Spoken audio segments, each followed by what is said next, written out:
When I first told my family and friends that I was going to seminary, not everyone was thrilled. In fact, even many who had always encouraged me to consider priesthood were concerned. They worried I'd be sacrificing too much and missing out on things that would bring me joy. They worried I'd be lonely and regret giving up other opportunities. They also struggled with the fact that many of their own hopes for my future wouldn't come to pass. I often heard, "Be careful about what you're getting yourself into." I was asked if I'd really thought about the drawbacks or explored other paths. Some of the women in my life even saw my decision as a personal failure on their part. And yes, my mother wasn't exactly thrilled about losing her only prospect for grandchildren. Of course, I had thought about all these things a lot. I was still wrestling with many of them. But deep down, I knew I had to give seminary a chance and to see for myself where it led. Thankfully, the journey to priesthood is long, with many opportunities to reflect and decide whether to continue or take another path. Surprisingly to everyone, myself included, with each passing year, I became more comfortable in my own skin.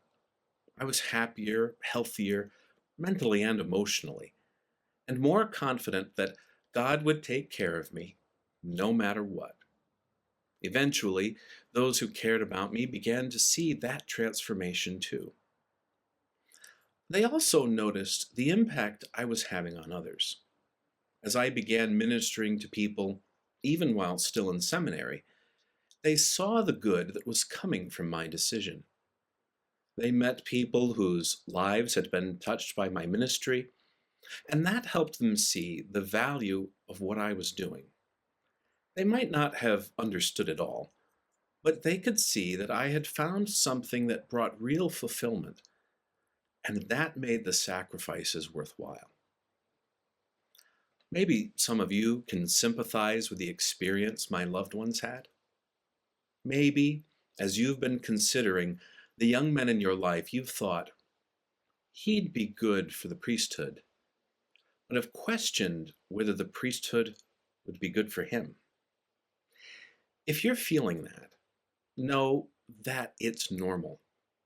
But I ask you not to let that conflict hold you back. Trust that God loves that young man even more than you do, and will always lead him toward what's best for him and for everyone. This week, if you haven't already, please fill out and return the cards with the names of men you believe might be called to the priesthood. We need these cards back soon so we can invite them to our event on October 7th at St. Ambrose.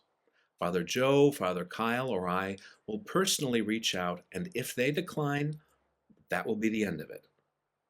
Your encouragement could be the start of something important in their journey. So don't hesitate to submit their names, and let's trust that God will take care of the rest.